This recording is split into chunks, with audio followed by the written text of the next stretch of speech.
بسم اللہ الرحمن الرحیم۔ السلام علیکم ورحمۃ اللہ۔ حضرت سلطان محمود غزنوی رحمۃ اللہ علیہ اپنے کچھ سپہ سالاروں کے ساتھ جنگل کے راستہ سے بھٹک گئے۔ عصر سے وقت تیزی سے سورج ڈھلنے کی طرف گزر رہا تھا۔ سلطان جنگل میں راستہ تلاش کرنے میں سرگرداں تھے۔ ایک ہندو دھرم کی شہزادی پر نگاہ پڑی جو اپنی کنیز کے ساتھ شاید شکار پر نکل آئی تھی۔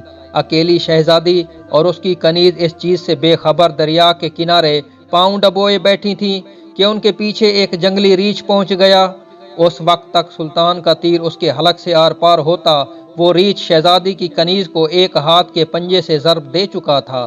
اس سے پہلے شہزادی اپنا ترکش سنبھالتی اور تیر کمان میں ڈالتی شاید بہت دیر ہو جاتی۔ سلطان محمود غزنوی رحمۃ اللہ علیہ نے پے در پے 3 تیر اس جنگلی درندے پر دے مارے جس سے وہ ڈھیر ہو گیا۔ شہزادی کو یہ جاننے میں مشکل نہ ہوئی کہ اس مہارت اور بہادری کا مظاہرہ کوئی جنگجو سپہ سالار ہی کر سکتا ہے۔ شہزادی سلطان کی طرف متوجہ ہوئی، اظہار تشکر کے لیے اپنا تعارف کرواتے ہوئے بولی، میرا نام سمرتی ہے، میں جے پور ریاست کے راجہ کی اکلوتی بیٹی ہوں، میری جان بچانے کا شکریہ۔ میں تمہیں اپنے پتا سے کہہ کر فوج میں کوئی اعلیٰ عہدہ دلاؤں گی۔ ویسے تم ہماری فوج کے سپاہی لگتے نہیں ہو، بتاؤ کہاں سے تعلق ہے تمہارا؟ سمرتی شاید یہ نہیں جانتی تھی کہ اس کے سامنے کوئی معمولی سپاہی نہیں بلکہ اس وقت کے سب سے طاقتور اسلامی لشکر کے سربراہ اعلیٰ سلطان محمود غزنوی رحمۃ اللہ علیہ ہیں، جن کے نام سے ہی ہندو راجاؤں کے حلق خشک ہو جاتے ہیں۔ سلطان نے مختصراً اپنی شناخت ظاہر نہ کرتے ہوئے کہا، جی کسی اور فوج کا سپاہی ہوں۔ چلیے محترمہ، میں آپ کو کسی محفوظ مقام پر پہنچا دوں گا، آپ میرے پیچھے چلتی جائیں، اندھیرا بڑھتا جا رہا ہے، راستہ نہ ملا تو شاید اسی جنگل میں رات بسر کرنی پڑے گی۔ شہزادی سمرتی جان چکی تھی کہ یہ شخص لالچ اور خوف سے پاک ہے۔ وہ سلطان کی نظروں میں حیات دیکھ کر خود کو محفوظ محسوس کر رہی تھی۔ جنگل کی خاردار جھاڑیوں کی وجہ سے شہزادی کا پیرہن مختلف جگہ سے چھلنی ہو چکا تھا۔ شہزادی تھکاوٹ سے چور ہو چکی تھی۔ سلطان نے شہزادی کو ایک سخت پتھروں اور درختوں کی اوٹ کی طرف اشارہ کرتے ہوئے کہا، شہزادی آپ ادھر آرام کر لیں، رات کی تاریکی بڑھ رہی ہے اور موسم میں بھی تغیر کے آثار ہیں، اندھیرے میں مزید سفر گھنے جنگل میں کرنا دشوار ہے، الا صبح نکلیں تو شاید میں آپ کو کسی محفوظ مقام پر پہنچا سکوں۔ سمرتی کے پاس سلطان پر اعتماد کرنے کے علاوہ کوئی دوسرا راستہ نہ تھا۔ سلطان نے محسوس کیا کہ شہزادی اپنے بیش قیمت مگر قدرے باریک لباس میں جنگل کی ٹھنڈی رات شاید نہ گزار سکے۔ سلطان نے اپنی موٹی چادر شہزادی کی طرف اچھال دی اور معنی خیز نظروں سے شہزادی کو دیکھا جیسے کہہ رہے ہوں یہ اوڑھ لیں۔ شہزادی نے بلا جھجک چادر اوڑھی اور ٹیک لگا کر درختوں کی اوٹ میں پاؤں پسار لیے۔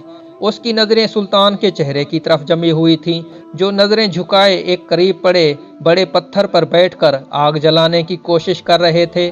بالآخر آگ جل گئی۔ اس کی روشنی میں سلطان کا نورانی اور بھرا ہوا وجاہت والا چہرہ چمک رہا تھا۔ سلطان نے شہزادی سے قطع نظر مٹی سے تیمم کیا اور نماز پڑھنے لگے۔ شہزادی کو جھٹکا لگا، اوہ یہ تو مسلمان لگتے ہیں۔ ایک دفعہ شہزادی کانپ گئی، کہیں غزنی کے لشکر سے تو نہیں، یہ تو لٹیرے ہیں، گائے بھینس بکری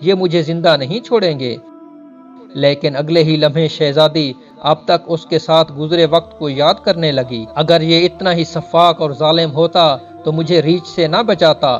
نہ چاہتے ہوئے بھی شہزادی کا دل پھر سے اطمینان و یقین سے بھر گیا۔ سلطان نماز کے بعد دعا کرتے وقت زار و قطار رونے لگے۔ روتے روتے سلطان نے اپنے خنجر کی نوک اپنے پاؤں کے انگوٹھے پر رکھ کر اس کو دبا دیا۔ شہزادی دیکھتی رہی کہ یہ جوان مرد مجھ سے گفتگو میں بے تکلف نہیں ہونا چاہتا اور رات ایسے ہی جاگتے سوتے گزر گئی۔ الا صبح سلطان نے شہزادی سے کہا، اب ہمیں نکلنا چاہیے۔ کچھ دور جا کر سلطان کو ایک سفید پتھر پڑا ملا جو سلطان کے سپاہی نشانی چھوڑ گئے تھے کہ راستہ اس طرف ہے۔ یہ اس زمانے کا ایک طریقہ تھا کہ جنگل میں پتھر چھوڑتے جاتے تاکہ پیچھے آنے والا راستہ جان سکے کہ گزرنے والا کہاں سے ان کا ساتھی گزرا ہے۔ بالآخر شہزادی اور سلطان ایک ہموار راستہ پر آ پہنچے۔ کچھ دور ایک چھوٹے سے گاؤں کے آثار نظر آ رہے تھے۔ سلطان نے کہا یہ آپ کی ریاست کی حدود کا ہی گاؤں معلوم پڑتا ہے؟ شہزادی بولی ہاں دیکھتے ہیں۔ گاؤں پہنچنے پر شہزادی نے گاؤں کے مکھیا کو بلاوا بھیج دیا۔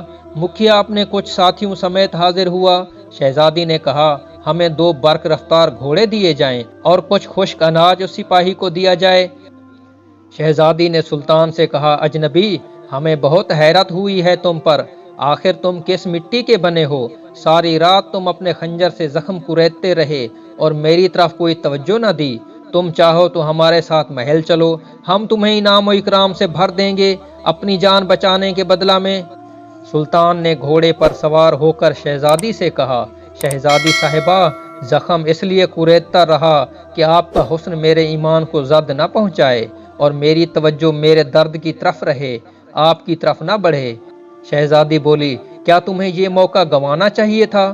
ہم سے خلوت میں ملاقات کے لیے لوگ اپنی ریاستیں دستبردار کرنے کو تیار ہیں۔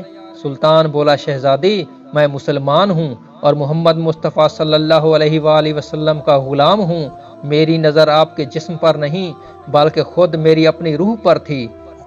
شاید میرے جسم سے گناہ کا داغ دھل جاتا، لیکن اپنی روح پر اس گناہ کا داغ لے کر میں اپنے نبی پاک صلی اللہ علیہ وآلہ وسلم کے سامنے کیسے پیش ہوتا؟ مجھے یہ گوارا نہیں تھا، کیونکہ الحمدللہ میں ایک سچا مسلمان ہوں۔ شہزادی یہ جواب سن کر اس سپاہی کے اپنے سچے مذہب اسلام کے ساتھ لگاؤ، محبت اور وفاداری دیکھ کر ان کے کردار سے متاثر ہوئے بنا نہ رہ سکی، جیسے اس کا دل اس اجنبی کے مذہب اور زندگی میں شامل ہونے کو بے قرار ہو۔ یہ کہہ کر سلطان نے اجازت لی۔ شہزادی نے پوچھا اپنا اور اپنی فوج کا نام تو بتاتے جاؤ، ہم یاد رکھیں گے۔ سلطان نے چادر سے نقاب اوڑھا، تیر ترکش کندھے پر ڈالے، تلوار اپنے میان میں ڈالی اور بولے شہزادی میرا نام ہے سلطان محمود غزنوی اور میں ہی غزنی کی عظیم الشان فوج کا سپہ سالار اعظم اور سلطان ہوں۔ یہ کہہ کر سلطان نے گھوڑے کو ایڑ لگا دی اور سر پٹ دوڑتے ہوئے آنکھوں سے اوجھل ہو گئے۔ اللہ اکبر۔ یہ تھے اللہ اور اس کے رسول صلی اللہ علیہ وآلہ وسلم کے سچے وفادار، ایسے تھے اسلامی سلطنت کے حکمران اور مسلمان بادشاہ اور کامل ایمان والے، آج ان کے نقش قدم میں پاک ہم سب کے لیے راہ نجات ہیں۔